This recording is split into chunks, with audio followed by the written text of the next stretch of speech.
बोलिए सूर्य पुत्र शनि देव की जय। प्रिय भक्तों, आज हम आपको बहुत ही निराली कथा सुनाने जा रहे हैं। ये कथा जिनके सुनने मात्र से आपके रोम रोम में स्फूर्ति भर जाएगी, शरीर में बल उत्पन्न होगा और घर और व्यापार धन धान्य से परिपूर्ण हो जाएगा। ऐसी महाप्रतापी कथा है और ये कथा है भगवान शनिदेव जी की कथा। आज हम आपको शनिवार की व्रत कथा सुनाने के लिए यहां उपस्थित हुए हैं और हमें आशा ही नहीं अपितु पूर्ण विश्वास है कि जो भक्त इस कथा को श्रद्धा और भक्ति के साथ सुनेंगे, उनकी सभी प्रकार की इच्छाएं भगवान शनिदेव अवश्य पूर्ण करेंगे। तो बोलिए शनिदेव महाराज की जय। आज्ञा दी गुरुदेव ने, दीना शीश झुकाए,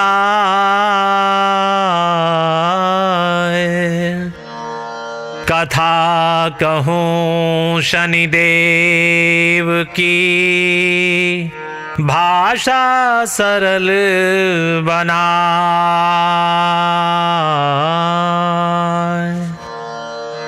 बोलिए शनिदेव महाराज की जय।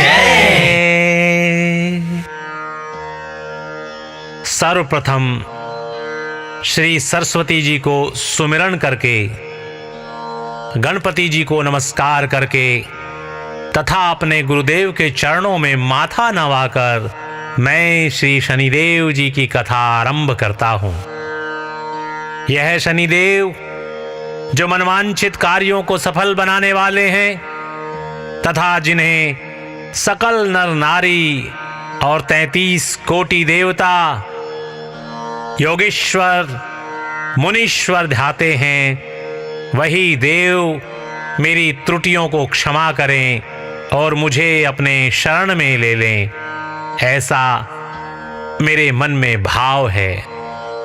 यह बात सर्वविदित है कि जो लोग शनिदेव को ध्याते हैं उनकी सकल मनोरथ सफल होते हैं तथा जो ऐसे देव को भूल जाता है वह संसार में महान दुख पाता हुआ नरकगामी होता है और अगले जन्म में पशु की योनि में जाता है। जो कथा मैं तन मन से कहने जा रहा हूं उसे आप भी सच्चे मन से ग्रहण करें। बोलिए शनिदेव महाराज की जय। एक बार संसार में चहुं ओर पूजे जाने वाले 9 ग्रह एक स्थान पर एकत्र हुए, परस्पर विविध प्रकार से वार्तालाप करने लगे। जब बात घूमती हुई इस स्थान पर आ पहुंची कि उन 9 ग्रहों में सबसे बड़ा और सर्वाधिक पूजनीय कौन देव है, तो प्रत्येक ग्रह देवता स्वयं को बड़ा कहने लगा। इस बात पर जब बहुत देर तक वाद विवाद होता रहा और कोई निर्णय नहीं हो सका, तो यह तय हुआ कि चलकर इंद्र से इसका निर्णय कराना चाहिए। सो वह 9 के 9 ग्रह सहस्त्रांश के समक्ष उपस्थित हुए। उन सब की बातें सुनकर इंद्रदेव भी सोच में पड़ गए, किसे छोटा कहूं और किसे बड़ा, किसकी श्रद्धा के पात्र बने और किसके कोप के भाजन। अंत में और कोई निर्णय न करते हुए इंद्र बोले, मैं अल्प बुद्धि इस बात को निर्णय नहीं कर पा रहा हूं, इसके निर्णय को करने में असमर्थ हूं। मुझे तो आप सभी बड़े नजर आते हैं और मैं सभी का आदर सम्मान करता हूं। इस पर 9 ग्रह संतुष्ट नहीं हुए और हट करने लगे कि इसका निर्णय आपको अवश्य करना चाहिए। तब देवराज बोले, आप लोग मृत्यु लोक में जाइए, वहां पर एक अत्यंत न्यायप्रिय राजा विक्रमादित्य राज्य करते हैं। आप उनके पास जाइए, वे अवश्य आपका कोई ना कोई उचित निर्णय कर देंगे। इंद्र से निराश होकर नवग्रह मृत्यु लोक में जाने को तत्पर हो गए। देवराज इंद्र ने जब उन्हें वहां जाते देखा तो प्रसन्न हो सांस लिया। इस धर्म संकट से निकलना उनके लिए सचमुच ही कितना दुष्कर था। वह अपनी चतुराई से स्वयं पर आए संकट को राजा विक्रमादित्य पर टाल दिया था। उन्होंने उज्जैन नगरी की उन दिनों सारे ही भारत में धाक थी। एक तो वहां राजा विक्रमादित्य के दरबार में बड़े बड़े ज्ञानवान लोगों का सम्मेलन रहता था। दूसरे उस न्यायप्रिय राजा के न्याय से उज्जैन नगरी का सारे भारत में डंका बजता था। स्वर्ग में जब नवग्रहों को निर्णय न हो पाया तो वे अपने अपने विमानों पर आरूढ़ होकर मृत्यु लोक में जा उतरे। ठीक उस समय जब राजा विक्रमादित्य का दरबार ठसाठस भरा हुआ था, तब नवग्रह वहां जा पहुंचे।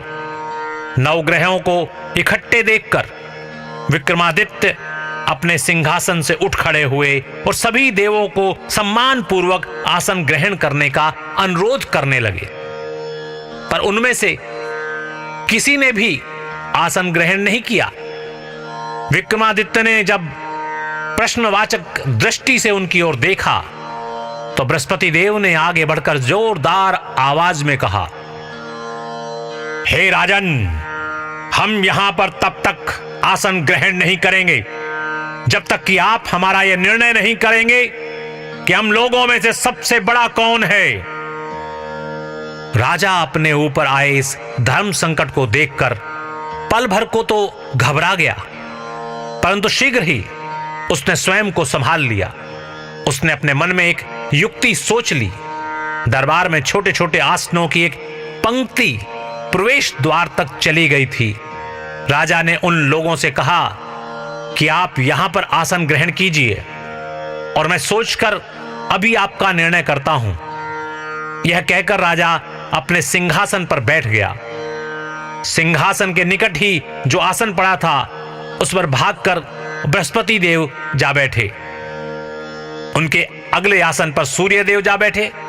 सूर्य के निकट ही चंद्रमा और फिर इसी प्रकार से बुध, मंगल, राहु, केतु इत्यादि ने भी अपना अपना आसन ग्रहण कर लिया। पंक्ति में 8वें थे भार्गव, किंतु उन्हें भी संतोष था कि उनके बाद शनिश्चर बैठेंगे, किंतु आसन प्रवेश द्वार के समीप होने के कारण और सबसे अंत में होने के कारण शनिदेव उस पर नहीं बैठे।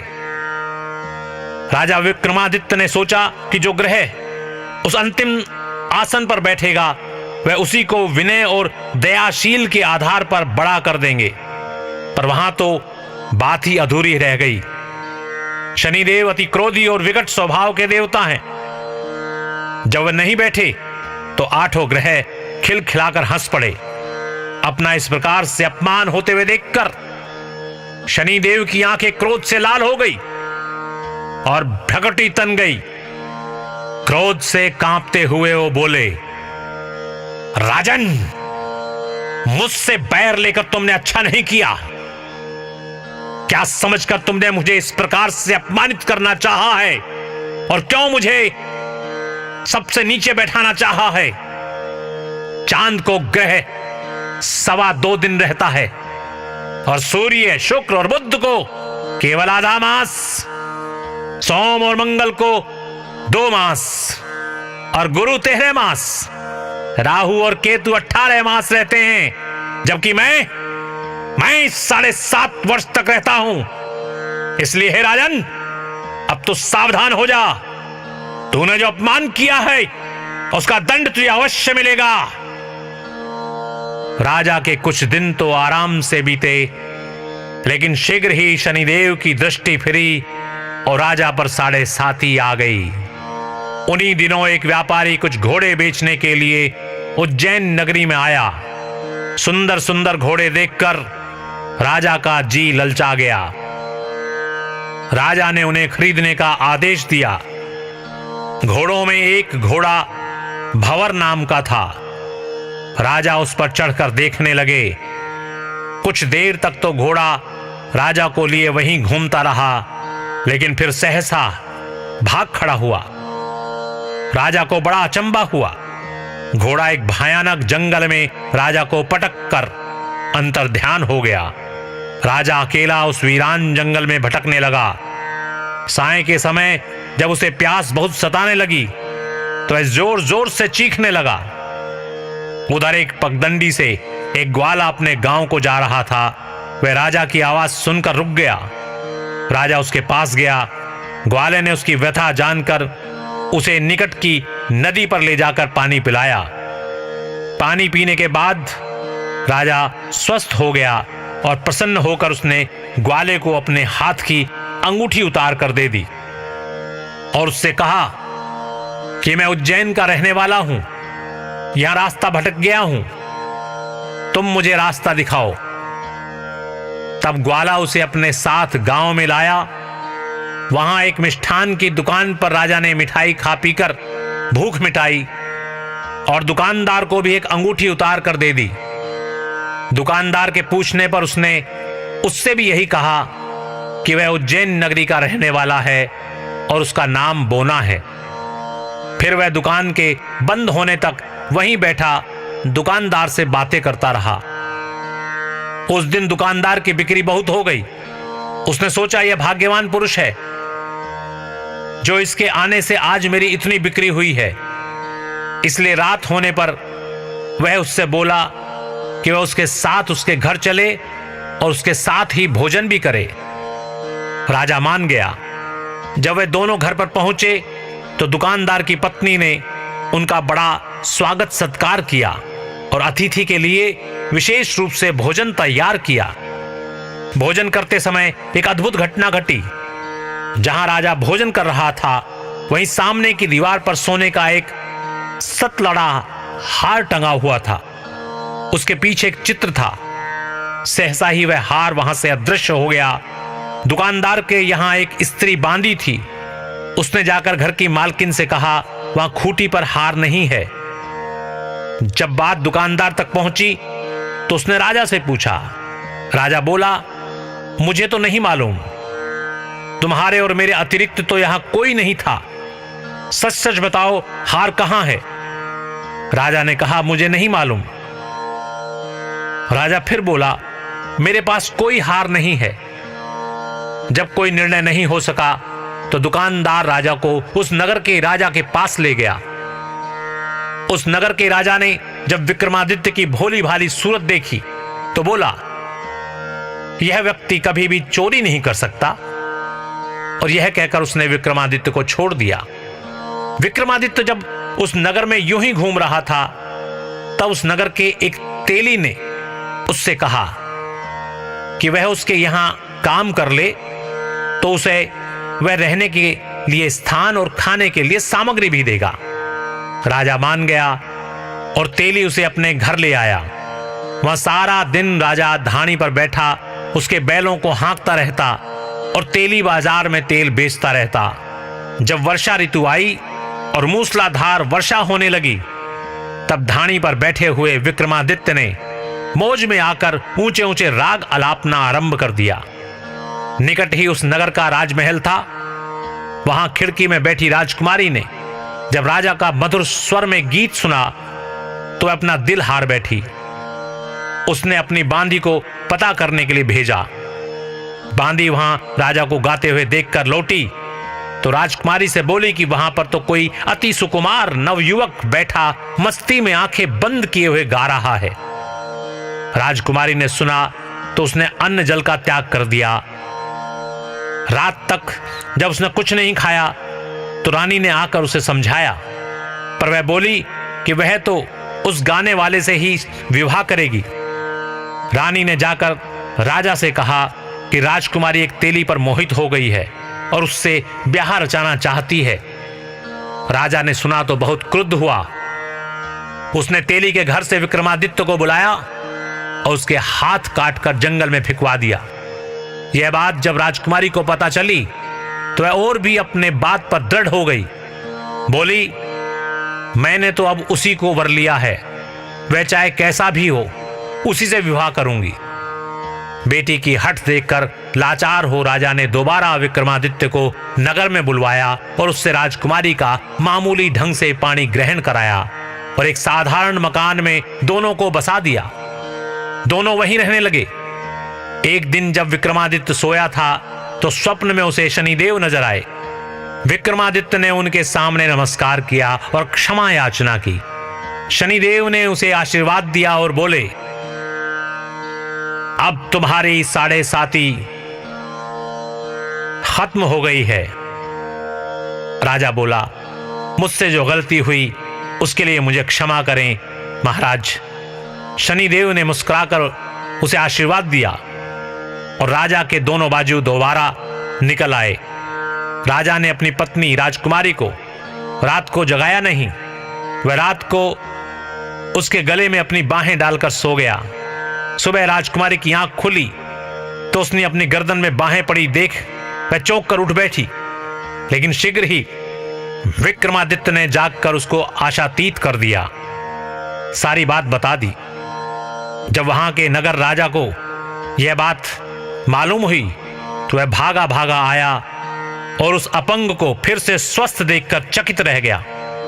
उससे भी विक्रमादित्य ने यही कहा कि यह सब शनिदेव की कृपा का फल है, और विक्रमादित्य ने अपना वास्तविक परिचय भी उस राजा को दिया और सारा किस्सा विस्तार से सुनाया। सुनते ही राजा विक्रमादित्य के चरणों में गिर गया और क्षमा याचना करने लगा। बस यह खबर शीघ्र ही सारे नगर में फैल गई। दुकानदार को जब यह खबर मिली तो वह भागा और विक्रमादित्य के पांवों पर लौटने लगा। विक्रमादित्य ने उसे उठा आसन पर बिठाया और कहा, तुम घर जाकर उसी खूंटी पर देखो, हार टंगा होगा। और सच ही दुकानदार ने देखा, हार टंगा पाया। फिर विक्रमादित्य ने वहां के राजा से विदा मांगी। तब वहां के राजा ने हाथी घोड़े इत्यादि नौकर नौकरानियों के साथ लश्कर समेत विक्रमादित्य को विदा किया। राजा विक्रमादित्य जब राजकुमारी को लेकर अपनी नगरी उज्जैनी में लश्कर समेत पहुंचा तो सारी नगरी में उत्साह छा गया। अपने राजमहल में प्रवेश करने से पूर्व विक्रमादित्य ने 9 ग्रहों को पूजा और उनकी आराधना की और शनिदेव को सर्वोच्च स्थान दिया। साथ ही उसने नगर भर में ढिंढोरा पिटवा दिया कि शनिदेव मनोवांछित फलों को देने वाले हैं और 9 ग्रहों में सर्वोच्च स्थान रखते हैं। इस प्रकार शनिदेव को मनाकर विक्रमादित्य ने अपने राज्य, यश और कीर्ति को अमर कर लिया। बोले श्री शनिदेव महाराज की जय। बोले श्री नवग्रह देवताओं की जय। जैसी सुनी तैसी कही, इसमें झूठ न साच। विक्रम भूप इतिहास को सज्जनों देखा बाच। सुने सुनावे शनि कथा, गावे जो चितलाए। सत्य वचन है संत का, बाको संकट जाए। बोले श्री शनिदेव महाराज की जय। प्रिय भक्तों, इस प्रकार शनिवार की व्रत कथा यहां समाप्त होती है। बोलिए शनिदेव महाराज की जय। बोलिए सूर्य पुत्र शनिदेव की जय। बोलिए नवग्रह देवताओं की जय। आइए भक्तों, इसके बाद हम भगवान शनिदेव को और प्रसन्न करने के लिए उनकी वंदना करते हैं, उनका आराधन करते हैं। आइए हम शनिदेव महाराज जी की आरती करते हैं। बोलिए शनिदेव महाराज की जय। जय जय श्री शनिदेव भगतन हितकारी, सूर्य पुत्र प्रभु छाया महतारी। जय जय श्री शनि देव भगतन हितकारी, सूर्य पुत्र प्रभु छाया महतारी, श्याम अंग वक्र दृष्टि चतुर्भुजाधारी, नीलांबर धारनाथ गज की असवारी। जय जय श्री शनि देव भगतन हितकारी, सूर्य पुत्र प्रभु छाया महतारी, कीट मुकुट शीश राजित दीपल है लीलारी, मुक्तन की माला गले शोभित बलिहारी। जय जय श्री शनि देव भगतन हितकारी, सूर्य पुत्र प्रभु छाया महतारी, मोदक मिष्टान पान चढ़त है सुपारी, लोहा तिल तेल उड़त महिषी अति प्यारी। जय जय श्री शनि देव भगतन हितकारी, सूर्य पुत्र प्रभु छाया महतारी, देव धनुज ऋषि मुनि सुमिरत नर नारी, विश्वनाथ धरत ध्यान शरण है तुम्हारी। जय जय श्री शनि देव भगतन हितकारी, सूर्य पुत्र प्रभु छाया महतारी। जय जय श्री शनि देव भगतन हितकारी, सूर्य पुत्र प्रभु छाया महतारी। बोले श्री शनिदेव महाराज की जय।